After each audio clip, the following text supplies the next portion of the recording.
नमस्कार, मैं हूं दीपक और आप देख रहे हैं टीएस के टॉक्स। आइए बात करते हैं बिग बॉस 19 के कल रात के एपिसोड की, जिसको कि कहीं न कहीं अपने अलग ही अंदाज में जीके बाबू ने ऑलरेडी समराइज़ भी कर दिया था, छोटा-सा रिव्यू भी कर दिया था। जब जीके बाबू एपिसोड के एंड में बोलते हैं कि बिग बॉस और बिग बॉस की नेवर एंडिंग भसड़। और ये जो नेवर एंडिंग भसड़ है, इस नेवर एंडिंग भसड़ में कैसे भर-भर के एक होड़ मची थी कुनिका जी और फरहाना भट्ट के बीच में कि कौन कितना ज़्यादा भसड़ मचा सकता है। वैसे तो फरहाना भट्ट और कुनिका जी की एज में बहुत ज़्यादा फ़र्क है, बहुत ज़्यादा अंतर है, लेकिन होड़ मचाने के मामले में भाई साहब दोनों एक-दूसरे को भर-भर के टक्कर दे रहे थे। जहाँ एपिसोड की शुरुआत में फरहाना भट्ट पहले भसड़ मचाती है और यहाँ पर फरहाना का दोगलापन देख लीजिए। अशनूर जो है वो एपिसोड की शुरुआत में अमाल से बात कर रही है, तो अमाल और अशनूर के बीच में ये फरहाना भट्ट कूद सकती है, लेकिन भाई फरहाना भट्ट और अशनूर के बीच में अगर प्रणीत आ जाए तो तू कैसे आ गया भाई? तेरे को किसने बुलाया? यहाँ पर तेरा मैटर है क्या? तू क्यों कूद रहा है? मैं उससे बात कर रही हूँ। और यहाँ पर ज़बरदस्ती की भसड़ मचा करके फरहाना ने खुद ही खुद को कॉन्ट्राडिक्ट भी करा, क्योंकि यही फरहाना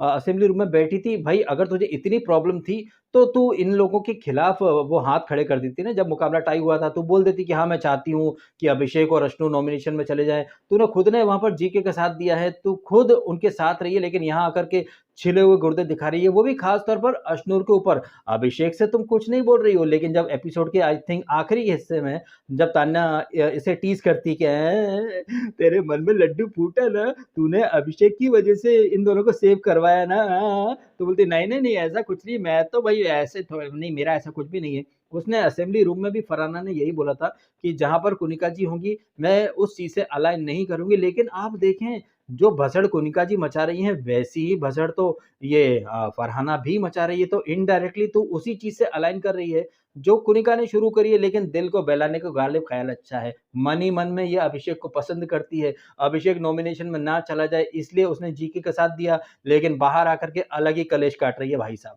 हालांकि प्रणीत ने वहां पर अपने ही तरीके से चीजों को हैंडल करने की कोशिश करी, बट अगर वो इतना बोल देता कि मैं उसी तरह कूद सकता हूँ जैसे तू अशनूर और अमाल के मैटर में कूद सकती है, अगर तू कूद सकती है तो कोई भी कूद सकता है। तो फरहाना यहाँ पर एपिसोड की शुरुआत से भसड़ मचाने की शुरुआत करती है और इस फरहाना भट्ट को भर भर के टक्कर दी है कुनिका जी ने, जो कि 60 साल की है। कुनिका जी जितनी बुरी तरह से बौखलाई है ना, इनकी सिचुएशन के ऊपर एक डायलॉग फिट होता है नाना पाटेकर साहब का। नाना पाटेकर ने डायलॉग दिया था कि साला एक मच्छर आदमी को हिजड़ा बना देता है। उसी तरह से एक छुटकू से नॉमिनेशन में आकर के कैसे ये कुनिका जी बौखलाई है, बाप रे बाप। जहां पर कुनिका जी जो कि असेंबली रूम में बड़े बड़े दावे कर रही थी कि भैया मुझे नॉमिनेशन से डर नहीं लगता है, बिग बॉस इसको मृदुल को हटा दो, मेरे को भले ही नॉमिनेशन में रखो, मेरे को नॉमिनेशन से फर्क नहीं पड़ता है। एक तरफ ये मोहतरमा बोलती हैं कि इन्हें नॉमिनेशन से डर नहीं लगता है, एट द सेम टाइम यही मोहतरमा इतने कलेश काटती हैं नॉमिनेशन में आने के बाद कि भाई साहब पूछिए मत। थाली पीट रही हैं, घर को डिस्टर्ब कर रही हैं, और घर को डिस्टर्ब करना या फिर कलेश काटना तो चलो ठीक है, वो तो बिग बॉस का हिस्सा है ही सही।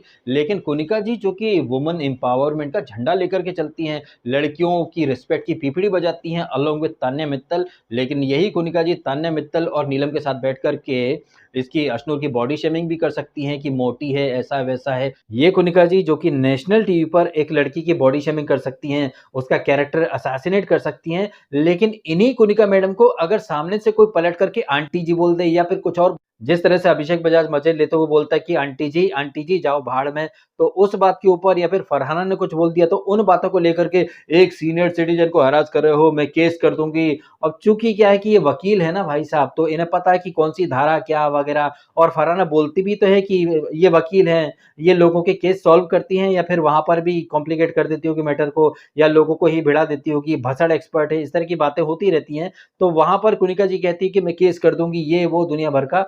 कहने का मतलब है कि अगर आपको कुछ बोल दे कोई तो आप सीधा केस करने की बात करती हो, लेकिन आप किसी को कुछ भी बोल सकती हो, आप किसी की बॉडी शेमिंग कर सकती हो, किसी के पेरेंट्स को ड्रैग कर सकती हो, लेकिन आपके बच्चों पर कोई बोल दे तो मैंने बहुत स्ट्रगल किया है, मैं केबिन क्रू थी, मैं लेट नाइट काम करती थी, मैंने बच्चे की कस्टडी के लिए केस किया है, मेरे ऊपर सब जाते हैं, मेरा स्ट्रगल किसी को नहीं दिखता। तुम्हारा खून खून किसी और का खून पानी, तुम्हारा गम गम किसी और का गम कहानी। ये दोगलापन है भाई साहब कुनिका जी के अंदर भी।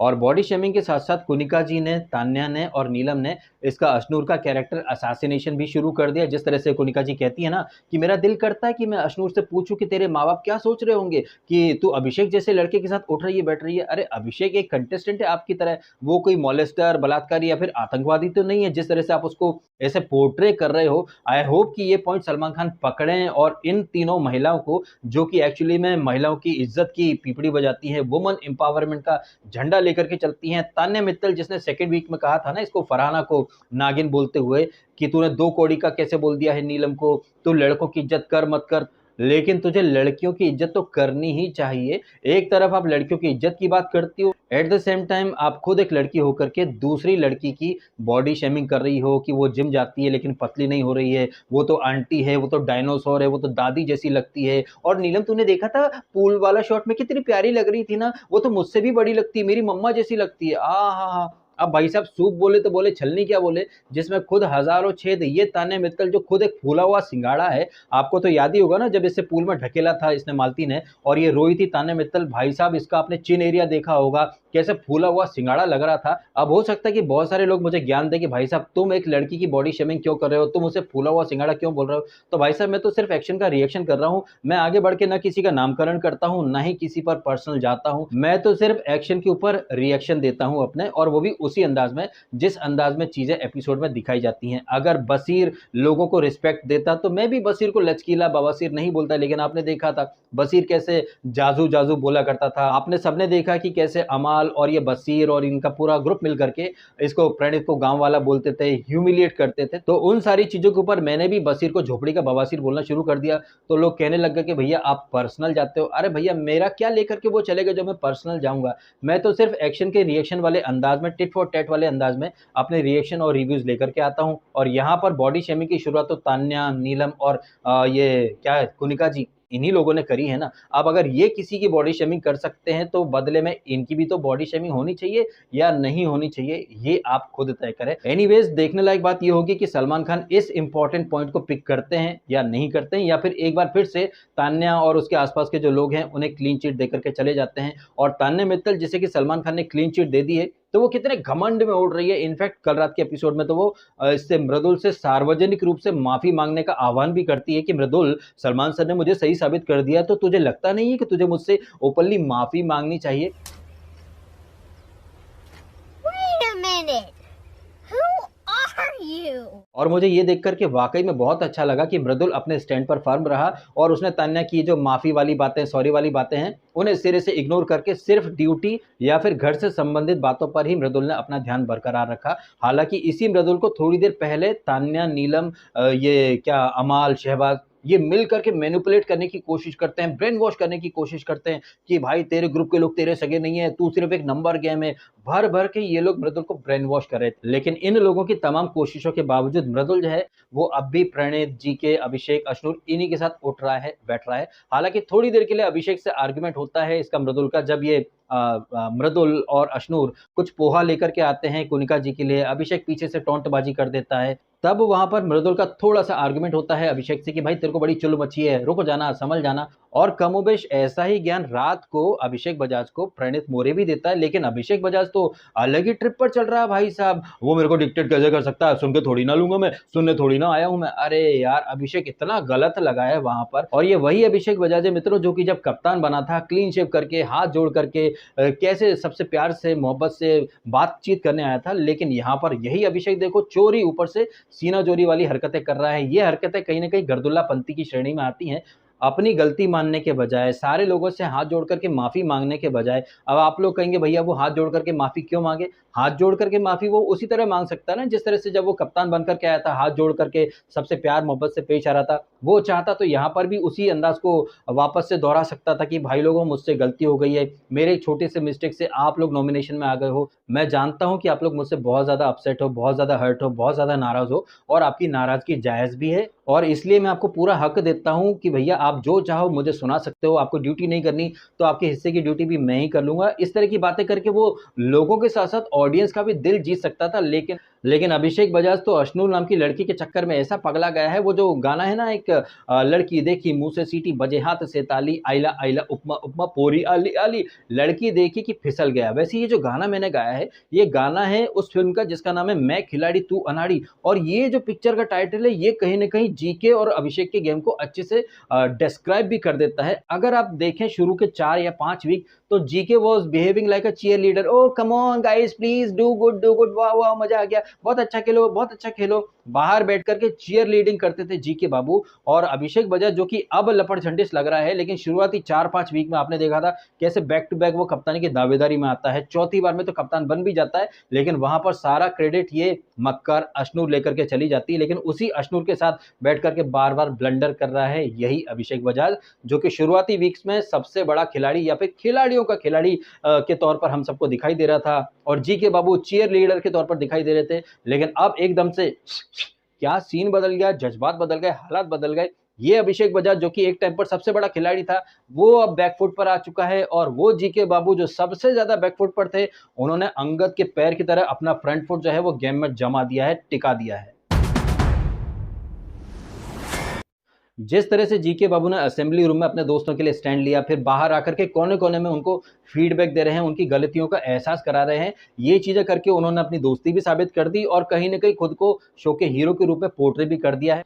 बट इन सारी चीज़ों का काफ़ी हद तक क्रेडिट जो है ना वो अभिषेक बजाज को भी जाना चाहिए, क्योंकि अभिषेक बजाज जो कि 30 प्लस है, लेकिन एक 20-21 साल की लड़की के प्यार में पगला करके क्या मतलब फालतूपंती कर रहा है, इतने ब्लंडर कर रहा है। पानी पूरी वाला जो नॉमिनेशन था, बिग बॉस में एक आदमी को 2 खिला सकता हूँ क्या, या फिर असेंबली रूम में बिग बॉस में एक आदमी का नाम 2 बार लिख सकता हूँ क्या, सलमान खान, बिग बॉस खुद कितनी बार इसको टॉन्ट मार चुके हैं, लेकिन अभिषेक बजाज ने ना सुधरने की कसम खाई है। कल रात के एपिसोड में प्रणीत मोरे आ रहा है, इसको समझा रहा है, इसके भले के लिए ही समझा रहा है। अरे मैं थोड़ी सुन के लूंगा, वो कौन होता है मेरे को डिक्टेट करने वाला। अपने दोस्तों से ही आप लड़ रहे हो, वो दोस्त जो आपके चक्कर में खुद नॉमिनेट हुए बैठे, तो भाई थोड़ा तो कम से कम, ज्यादा नहीं तो भाई साहब थोड़े से तो ग्रेटिट्यूड दिखाओ, थोड़े से तो ग्रेटफुल हो जाओ कि वो आपकी वजह से नॉमिनेशन में हैं, वो आपके लिए लड़े हैं और आपका अच्छा ही चाहते हैं, इसलिए आपको समझाने आ रहे हैं। लेकिन आप तो समझने के बजाय अब वो कौन होता है डिक्टेट करने वाला, मैं उसकी थोड़े ना सुन के लूंगा। भाई साहब ये बैल बुद्धि वाली हरकतें हैं अभिषेक बजाज की। एक टाइम पर मुझे बहुत अच्छा लगता था, जैसे कि मैंने ऑलरेडी कहा ही ना कि एक टाइम पर ये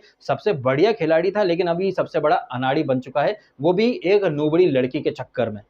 अच्छा, लड़की से अब मुझे याद आई मालती चहर। ये मालती चहर जो कि जब तक बुली गैंग के लोगों के साथ उठती बैठती थी, प्रणीत और जीके के अगेंस्ट थी, कितनी ज़्यादा नेगेटिव लगती थी। लेकिन जैसा कि हम सब जानते हैं कि जैसी होगी संगत वैसी ही होगी रंगत। ये मालती चहर जो कि जब तक अमाल, बसीर इन लोगों के संग उठ रही थी, बैठ रही थी, तब तक बहुत कनिंग और नेगेटिव लग रही थी। लेकिन यही मालती चहर जब से प्रणीत और जीके के साथ उठ रही है, बैठ रही है, काफ़ी ज़्यादा पॉजिटिव लगने लग गई है। इनफैक्ट जिस तरह से प्रणीत के साथ उठ रही है, बैठ रही है, खा रही है, पी रही है, तो प्रणीत और मालती का एक हैशटैग मैंने बना दिया है जिसका नाम है पलटी। और कल रात के एपिसोड में यही पलटी यानी कि प्रणीत मालती काफ़ी मस्ती मजाक करते हैं। जीके और प्रणीत के बीच में ये मालती चल रही है तो दोनों मस्ती मजाक करते रहते हैं। अमाल और फटेला भी हंस पड़ते हैं।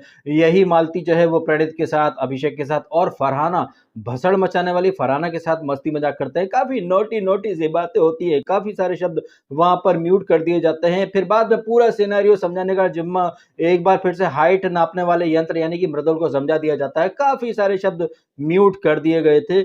खैर ये तो हो गई मस्ती मजाक और फन वाली बातें। अब बात कर लेते हैं थोड़ी सी भसड़ की। और घर में सबसे ज्यादा भसड़ कौन मचा रहा है? सबसे ज्यादा भसड़ मचाई है कुनिका जी ने। हालांकि कुनिका जी तो पोहा वगैरह खाने के बाद थोड़ा सा वो थाली पीटने के बाद ठंडी पड़ गई हैं, लेकिन फरहाना भट्ट तो अलग ही लेवल पर भसड़ मचाएगी। जिस तरह से वो मृदुल को टारगेट कर रही है, खरी खोटी सुना रही है, और इन सारी बातों में कहीं ना कहीं मृदुल तिवारी को भर भर के सिंपैथी और ऑडियंस का सपोर्ट मिलने वाला है। जिस तरह से पहले कुनिका जी ने इसको मृदुल को टारगेट करने की कोशिश करी, उसकी मर्दानगी, अरे भैया यहाँ मर्दानगी कहाँ से आ गई है? कोई युद्ध थोड़ी चल रहा है, कोई बॉक्सिंग थोड़ी चल रही जो मर्दानगी की आप बातें कर रही हो। और ये बातें कोई और करे तो समझ में आता है, ये बातें कर रही है वो कुनिका मैडम जो कि 24 घंटे भी प्रेशर नहीं झेल पाई थी। यहाँ पर मृदुल को तो भाई सलाम है, हेड्स ऑफ है मृदुल के लिए, जो इतना प्रेशर वाली सिचुएशन में भी अपना कूल काम कंपोज अंदाज बरकरार रखे हुए। वो कुनिका जी जो कि कहीं ना कहीं ये मान करके चल रही थी कि मैं खाना नहीं बनाऊंगी, मैं लंच नहीं बनाऊंगी, मैं ब्रेकफास्ट नहीं बनाऊंगी, ये साले भूखे मरेंगे, फिर आएंगे मेरे पैर दबाएंगे, लल्लो चप्पो करेंगे, फिर मैं राजमाता वाले अंदाज में देखा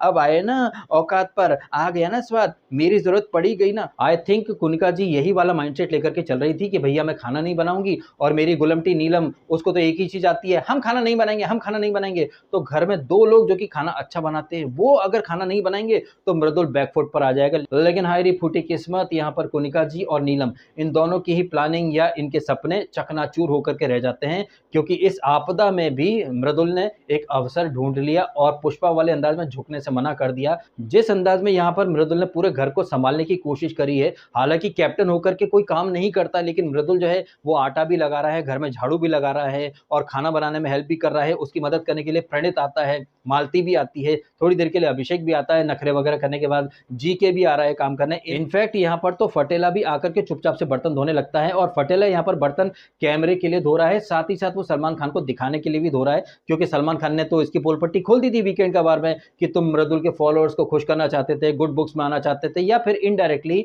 उन्होंने एक बात कह दी थी कि तुम मृदुल पर एहसान लादना चाहते हो। और ये बात जो है ये इसको शहबाज को अच्छे से समझ में आ गई है कि भैया हमने कप्तान बनाया था, हमारा बनाया कप्तान जो है वो घर को संभाल नहीं पा रहा है, कल को हम पर उंगली उठेंगी, वीकेंड का बार में हमसे सवाल होंगे, तो क्या करें, नाखून कटाकर शहीदों में नाम लिखा लेते, अमाल चलो अमाल। और इसी फटेले के साथ रहने वाला अमाल मलिक, जो कि कल कह रहा था सर दर्द हो रहा है, वो उठ करके चला जाता है, उसकी तबीयत भी खराब रहती है, हालांकि वो ड्यूटी वगैरह तो नहीं करता है, लेकिन वो मृदुल के खिलाफ कोई नौटंकी या तांडव भी नहीं करता। वो तो बोलता भी है ना फरहाना और कुनिका को, जाने दो ना मैम, जो हो गया सो हो गया, लेट इट बी, जाने दो, क्या कर सकते हैं, और एक्चुअली में कर भी क्या सकते हैं। और देखा जाए तो इस तरह की ये जो सिचुएशन बनी है, इस वाली सिचुएशन में जो काम मृदुल ने करा है वही काम अगर मृदुल की जगह शहबाज होता वो भी वही करता, अपने दोस्तों को ही बचाता, क्योंकि हमने ये चीजें देखी हैं कई बार। और इन्हीं चीजों का मेंशन जीके बाबू एपिसोड के आखिरी हिस्से में करते हैं। जब कुनिका जी थाली बजाती हैं तो जीके बोलता है फरहाना से कि जाओ फरहाना मैडम को जाकर के याद दिलाओ कि जब आप लोगों ने नॉमिनेशन डिस्कस करे थे तब आपने ये थाली क्यों नहीं बजाई थी, या फिर तब आपको बेगुनाह लोगों की फिक्र क्यों नहीं हुई थी। तो कितनी जल्दी वहां पर कुनिका जी बातों को घुमाने की कोशिश करती कि अरे तब तो बिग बॉस थे, बिग बॉस आ गए थे, ये था वो था। और ये जो पॉइंट यहाँ पर इसने जीके ने हाईलाइट करा है कि जब इन घर वालों ने नॉमिनेशन डिस्कस करे थे, बिग बॉस ने तब भी पूरे घर को नॉमिनेट कर दिया, लेकिन बाद में फिर इसी बिग बॉस ने घर वालों को कन्फेशन रूम में बुला करके किन्हीं दो लोगों को सेव करने की पीपड़ी भी बजाई थी, जहां पर अश्नूर ने ब्लंडर कर दिया था और वहां पर अभिषेक को नहीं बचाया था। आई एम श्योर आप सबको ये बात तो अच्छे से याद होगी ही। और यही सारी बातें मेरे दिमाग में जब आई, उसी समय मैंने एक कम्युनिटी पोस्ट करा कि मुझे ऐसा लग रहा है मित्रों कि शायद इस वीक कोई एलिमिनेशन ना हो, क्योंकि पिछले वीक 2 एलिमिनेशन ऑलरेडी हो चुके हैं, बसीर के और नेहल के, जो कि अनफेयर थे। हालांकि उस समय नॉमिनेशन टास्क भी अनफेयर थी, उसी तरह से यहाँ पर नॉमिनेशन भी अनफेयर है, क्योंकि 2 लोगों की ब्लंडर की सजा पूरे घर को कैसे दे दी बिग बॉस ने। मैं अब तक इस बात को बर्दाश्त नहीं कर पा रहा हूँ, हजम नहीं कर पा रहा हूँ, और पता नहीं क्यों, लेकिन इन्हीं सारी बातों को जोड़ घटाव करके कैलकुलेट करके मैंने वो ट्वीट कर दिया कि मुझे ऐसा लग रहा है कि बिग बॉस इन लोगों को बचने का एक मौका जरूर देगा, क्योंकि ये जो नॉमिनेशन है ये बहुत ही ज्यादा अनफेयर वाले नॉमिनेशन है। और इस नॉमिनेशन में कुनिका जी भी हैं, जिन्हें की दूध वाली कम्युनिटी का भर भर के सपोर्ट है। तो यहाँ पर एक साथ 2-3 समीकरण बन सकते हैं कि अगर एलिमिनेशन होगा तो फटेला या नीलम का हो सकता है, कुनिका जी को बचा भी सकते हैं, या फिर क्योंकि ये अनफेयर नॉमिनेशन था तो सबको बचा लिया जाएगा और नो एलिमिनेशन अनाउंस कर दिया जाएगा। पता नहीं क्यों ऐसा मुझे एक ख्याल आया है। अब खैर ये तो मेरा ख्याल था, आपके ख्याल क्या है आप भी इस मैटर में कमेंट करके अवश्य बताइएगा। खैर अब बात कर लेते हैं तान्या मित्तल के दोगलेपन की। ये तान्या मित्तल जो कि एक दिन पहले फरहाना से क्या बोल रही थी, कौन है अमल मलिक, मुझे क्या पता था अमल मलिक कौन है, म्यूजिक कंपोजर क्या होते हैं। यही तान्या मित्तल वहां पर फरहाना से एक बात और बोली थी कि घर में सारी लड़कियों में होड़ मची है अमाल की गर्लफ्रेंड बनने की, बताओ हाँ अमाल में ऐसा क्या है, कौन से उसमें अंगूर लटक रहे हैं, हाँ, इस तरह की वो बातें कर रही थी। लेकिन यही तान्या मित्तल कल रात के एपिसोड में जब देखती कि मालती सुट्टा पीने गई है अमाल के पीठ पीछे, तो इस बात के ऊपर कुनिका मैडम और तान्या बात करते हैं, जहां पर तान्या की आंखों में थोड़ी सी नमी हमें देखने को मिली है। वो कहती कि अमाल बहुत निश्चल है, ध्यान दीजिएगा ये वही अमाल है जिसके बारे में एक दिन पहले मैडम कह रही थी कौन अमाल है, उसमें है क्या, जबरदस्ती में लड़कियां पीछे पड़ी हैं, लेकिन वही अमाल कल रात को निश्चल है। उसे पता नहीं है ना तान्या कुनिका मैडम कि लड़कियां किस इंटेंशन से आ रही हैं उसके पास। अच्छा तुम्हें इतना पता है कि लड़कियां अमाल के पास किस इंटेंशन से जा रही हैं, तो तुम भी उसी इंटेंशन से जा रही होगी हैं, तुम या फिर तुम्हारी गर्दुल्ली वो नीलम, नीलम के भी गुर्दे छिलते हैं। ये मालती का बहुत बुरा है, ऐसे क्यों चिपकती है अमाल से, मतलब क्या है, मतलब कहने को तान्या मित्तल खुद को सबसे अमीर, सबसे संस्कारी, सबसे स्पिरिचुअल और सबसे जबरदस्त वाली मोटिवेशनल स्पीकर के तौर पर पोर्ट्रे करती है, लेकिन एक्चुअली में तान्या मित्तल क्या है, मोहल्ले की वो जो चाचियां आंटियां नहीं होती हैं, पहले तो आकर के चुगलियां करेंगी, अरे फलाने की लड़की मोटी है, अरे फलाने के माँ बाप क्या सोचेंगे, उसके बाद खैर बहन हमें क्या मतलब, वो उनकी जिंदगी, उनके कान वो कुत्ते से खुजाए, हमें क्या मतलब है भाई साहब, जाने दो, खैर हमें क्या। लेकिन यही तान्या मित्तल कभी बोलती कि हम सबका दिल अमाल के लिए धड़कता है, लेकिन यही तान्या मित्तल फिर बोलती है कि कि अमाल में ऐसा है ही क्या कि लड़कियां उसके ऊपर फिदा हो रही हैं, मुझे तो उसके बारे में कुछ पता ही नहीं था। लेकिन यही तान्या मित्तल अमाल के सामने क्या बोली थी एक बार फरहाना का जिक्र करते हुए कि फरहाना है कौन, एक पिक्चर तो करी उसने, लेकिन अमाल यू आर अमाल मलिक, सदी का सबसे महान म्यूजिक कंपोजर डायरेक्टर, तेरा एक लेवल है, तेरा एक ऑरा है, तू एक गर्दुल्ली से क्यों मुंह लगता है भाई साहब, तू दूर रहा कर, तू भाई सबसे महान है। लेकिन बाद में कुछ और बोलती है। अब देखने लायक बात ये होगी मित्रों की ये सलमान खान जिन्होंने पिछले वीक इसको तान्या को चने के झाड़ पर चढ़ाया था, क्या उस चने के छोटे से झाड़ को वो गिराने का दम रखते हैं? क्या तान्या की जो दोगलपन से भरी क्लिप्स हैं ये दिखा पाते हैं या नहीं दिखा पाते हैं?